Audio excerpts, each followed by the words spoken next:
Hey gang, this is Steve Moore, owner of Run More, this beautiful brick and mortar running shop located in Westminster, Maryland. Today we're going to be talking about the new Hoka Mach Supersonic.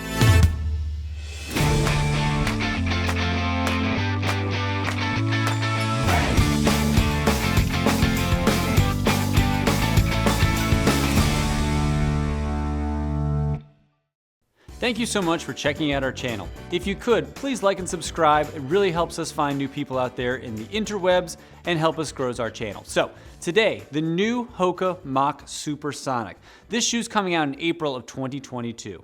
This is a shoe that falls under their fly category, so it's in that lightweight everyday trainer. There's a shoe out now that's called the Hoka Mach. We're on the Mach 4. So when we first got the Mach Supersonic, we were first, I don't want to say confused, but we were like, what's really the difference? And when you read the taglines, a lot of the characteristics and things that are in the Mach 4 are also in the Mach Supersonic. Although I will say I really like what their official name of the shoe is. It's Mach Supersonic. Speed in shoe form. I do kind of like that. But when you're first comparing them and looking at each other, they look awful similar. And you're like, well, why does one cost $130 and this guy costs $150?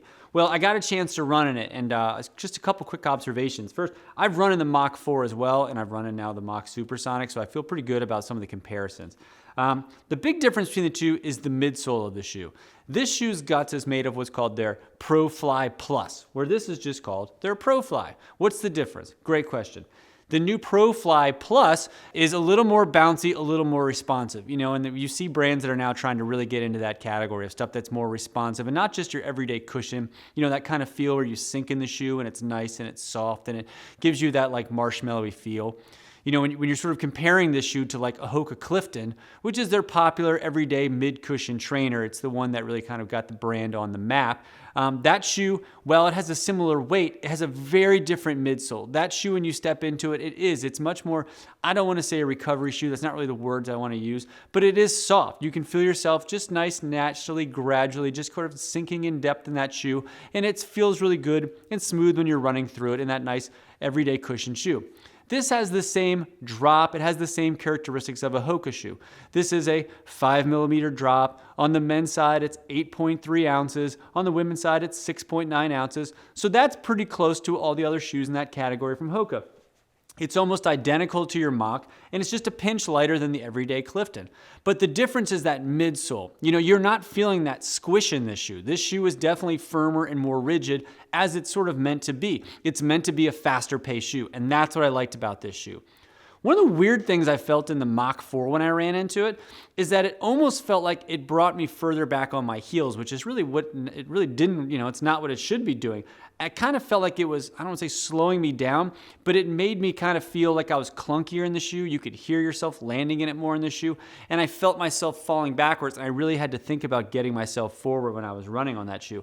This shoe is sort of the exact opposite. I really did feel like it's explosive and fast. I don't know what makes difference in the midsole that gives that feeling of where I'm landing in it, but I felt myself much more toe-centric and much faster clicking off of it. It felt great underfoot, and even the couple characteristics that are different as far as the upper goes felt better on this compared to the Mach 4. The tongue is more padded. The heel, while it still has the slide-in heel collar to it, it's lower to the ground. I like having the little stupid thing you can hold on to. It fits and feels great, and right out of the box, I felt nice and fast running in it. This shoe is called an everyday trainer in their fly category, but like a shoe like this that is that explosive fast shoe, I almost can't run in it every day because you're going to find your everyday runs too quick, quite honestly. And that's where this shoe to me falls in that great spectrum. If you're somebody who runs in like a Clifton or runs in like an everyday mid-neutral trainer, and you're just looking for something for like faster days or maybe a race day or a workout day, this is a great shoe. I popped it on and did like some tempo stuff around my neighborhood and felt great in it. But like if I'm just going for some easy LSD, long, slow distance miles, I probably won't pull this because I'm going to feel so excited and want to just go in it, which is really a great thing about this shoe. Really feels nice underfoot, and the fitting is great on it. I had found when I put on the Mach 4 that I was a little concerned it was going to be too narrow. I've got bunion issues, and after a couple runs in this, I could feel myself, my toes just feeling a little cramped. where this in the same sizing, it actually fit my foot better. It felt like it gave me a little extra width on this compared to the regular Mach 4. I'm not sure exactly. The uppers feel pretty similar, but this just seemed to, for whatever reason, just fit my foot a little bit better. And that is kind of important because this shoe doesn't come in width. So you can feel good about the length on it, sizing pretty true to form, but you're not going to be able to find another width. So if you are someone that's a little bit wider, you might not be able to pop yourself into the Mach Supersonic. Just something to think about.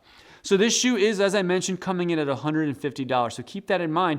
You know, if you're looking for a shoe for every day, you certainly can. That's what it's billing at. But I personally like it as like a +1 for an everyday trainer. Again, this could be your race shoe. This can be your workout shoe. This can be your go fast shoe. One other thing, just going back to the Mach 4, you know, one nice thing is being in this shop is that I can kind of hear and see people's reaction to a shoe. And this shoe's been out for some time now. And when people come back in, I haven't seen as many people that are like, yeah, give me another pair of Mach 4s as I do on some of their Hoka stuff there. You know, when people get into a Clifton or a Rahi, whatever, and the new ones are out or they ran through it, even if it's on the same version, the same generation, they want to stay with it. I didn't have as many people in the Mach 4 that ran through it and came back and said, give me another Mach 4.